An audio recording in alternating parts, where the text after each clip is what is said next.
sempat berapa rusuk itu kan patah. Akhirnya lewat opa ini, papa saya disembuhkan.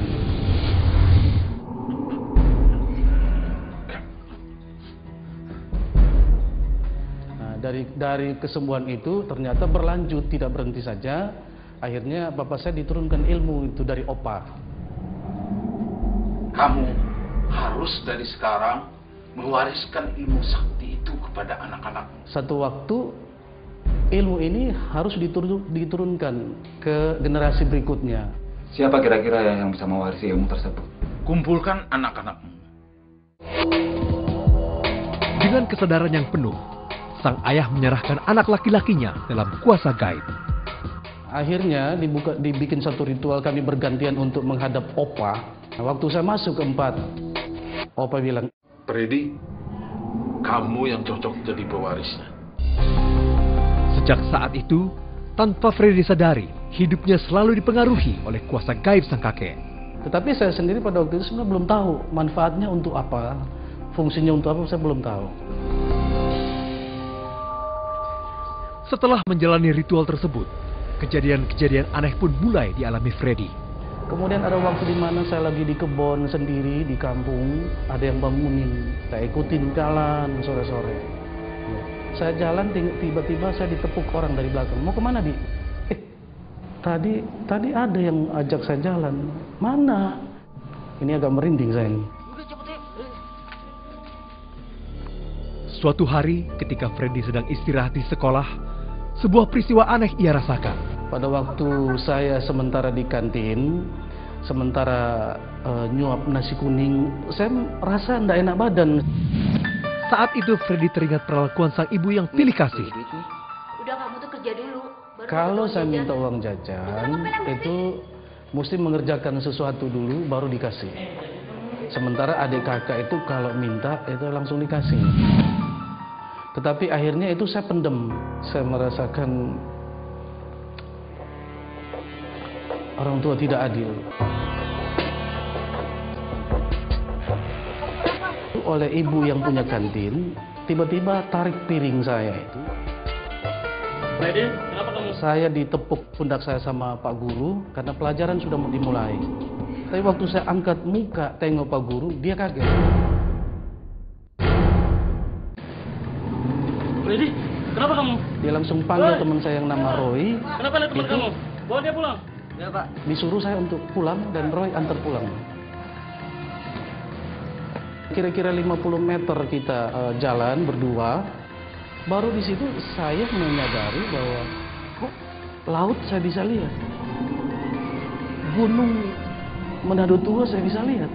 Tapi kok pada waktu itu saya tengoknya sudah ke bawah. Saya tengok samping kanan saya, si Roy, nggak ada. Saya tengok ke bawah, dia itu saya lihat ke bawah. Dan sampai pada waktu itu saya belum tahu kenapa saya masih jalan dengan perasaan berat sekali badan. Berat sekali badan. Saya jalan terus. Setibanya di rumah, Freddy mengejutkan kedua orang tuanya. Freddy? Waktu mami saya tengok ke saya, teriak dia. Papa sini, Pak. Ya, Min, ada apa? Freddy ini kenapa bukannya, Pak? Papa saya tidak ngomong apa-apa itu langsung lari ke dapur. Dan berapa menit kemudian balik, dia ngunyah goraka itu jahe, itu disembur ke muka saya. Baru saya diajak masuk ke kamar, disuruh tidur. Saat Freddy beranjak dewasa, kembali jiwanya terluka akibat sikap pilih kasih sang ibu yang ia rasakan. Saya keluar di pintu depan rumah, lalu saya minta, ini bagi dong jajan, mau beli pisang goreng. Nggak dikasih. Sedikit-sedikit jajan, sedikit-sedikit jajan. Setiap hari. Kalau adik kakak dikasih, kalau aku minta nggak dikasih. Saya anak tiri. Oh, kamu gitu ya? Emang saya anak tiri, makanya setiap minta nggak dikasih. Saya teriak begitu, mami saya pegang saya punya tangan kanan, disabat pakai satu lidi itu, lidi yang besar panjang itu suka pukul.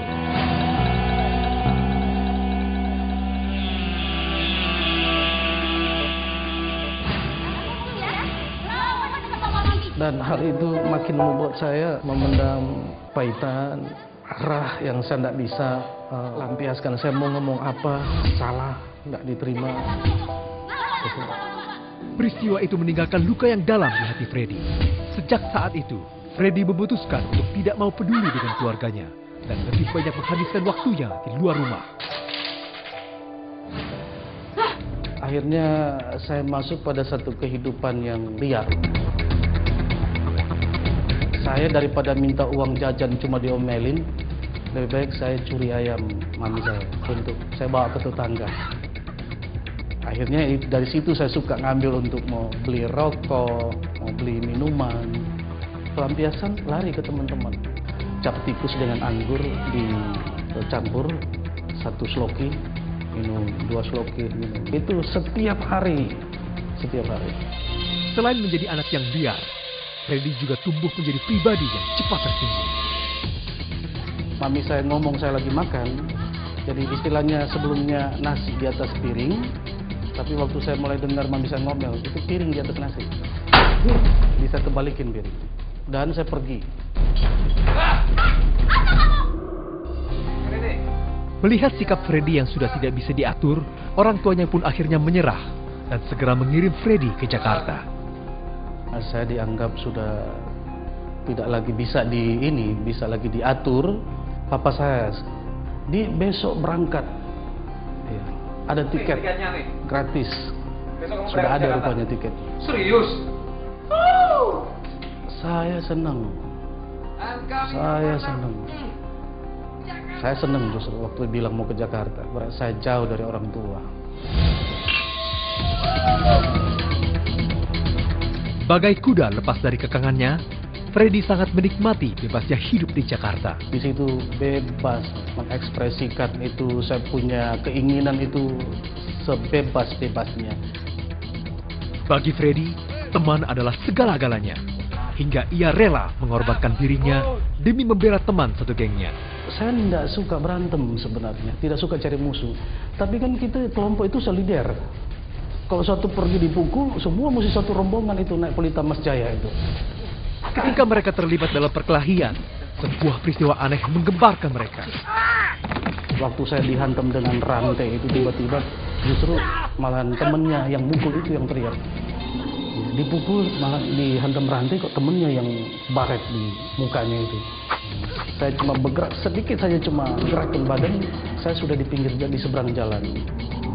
Kejadian mengherankan itu semakin membuat Freddy ingin menambah kesaktiannya. Ia pun menemui seorang dukun untuk membuatnya lebih hebat lagi. Saya pergi, duduk berhadapan dengan dia. Satu waktu, saya lihat dia punya tangan melambai-lambai. Tiba-tiba seperti nangkap sesuatu. Ternyata waktu dia buka, pakai. Dikasih begitu aja, pakai ini untuk jaga diri. Kesaktian cincin pemberian sang dukun dibuktikan Freddy ketika dalam kejaran polisi saat mereka terlibat perkelahian antar geng. Polisi kejar, saya jongkok, polisi lewat, nggak ada yang lihat. Freddy sudah membuktikan kesaktiannya, namun dalam relungnya yang terdalam, ia merasakan kekosongan tidak berarti. Di luar orang lihat kita itu sepertinya kuat, jago. Tapi kalau kita di rumah itu sebenarnya kita lebih sering termenung. Lebih sering termenung karena sebenarnya di dalam itu ada rasa kosong. Sudahlah, buat apa hidup?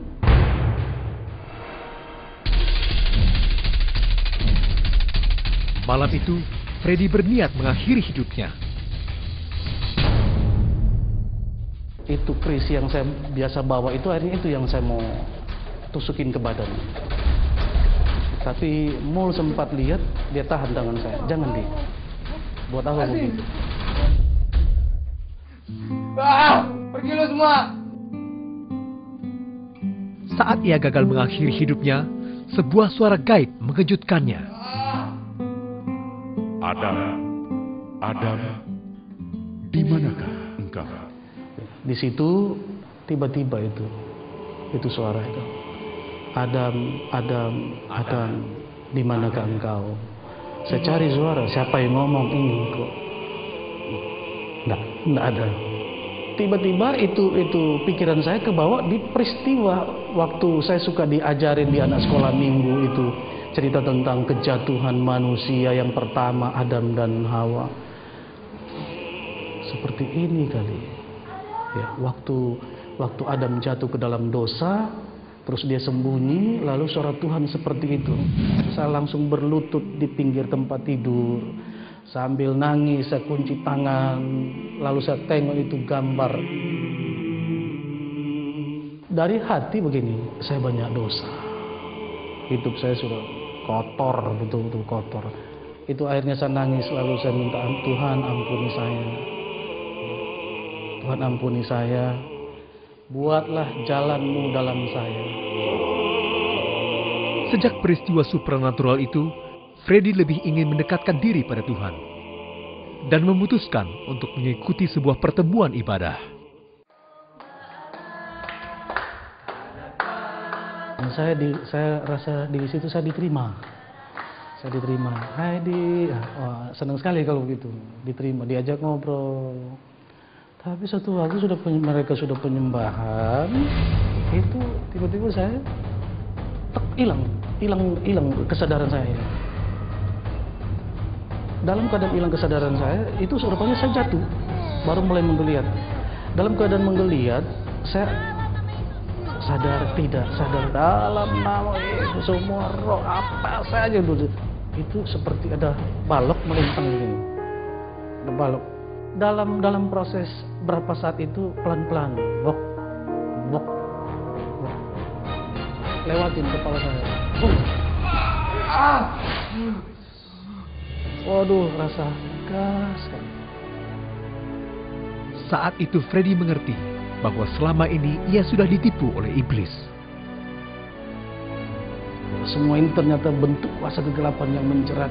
Betul-betul, makanya saya bilang hanya oleh anugerah Tuhan, karena saya tidak mampu keluar dari itu kalau bukan Tuhan yang menarik saya. Tidak ada yang bisa menyamai pribadi Yesus itu.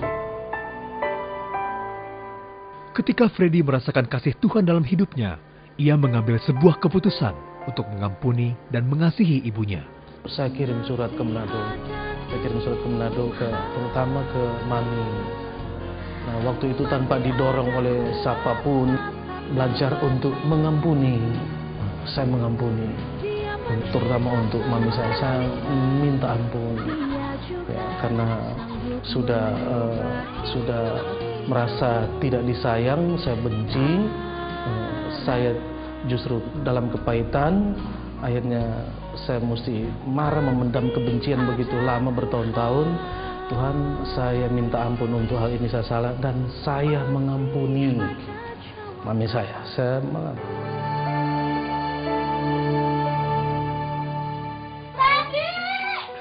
Pemulihan terjadi dalam keluarga Freddy, hingga Freddy pun mendapatkan kesempatan pulang ke Manado. Sudah luapan sukacita saya. Ingin ketemu orang tua dengan situasi yang berbeda. Saat itu, Freddy dan sang ayah bersepakat melenyapkan semua jimat-jimat yang telah merusak kehidupan keluarga mereka.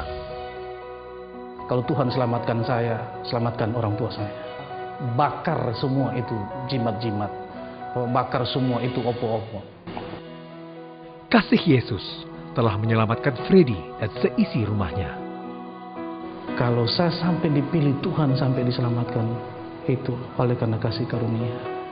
Luar biasa, dan saya tidak ingin menggantikan dengan apapun. Tidak akan menggantikan dengan apapun. Itu kasih Yesus. Karena Yesus itu, dia tidak tergantikan.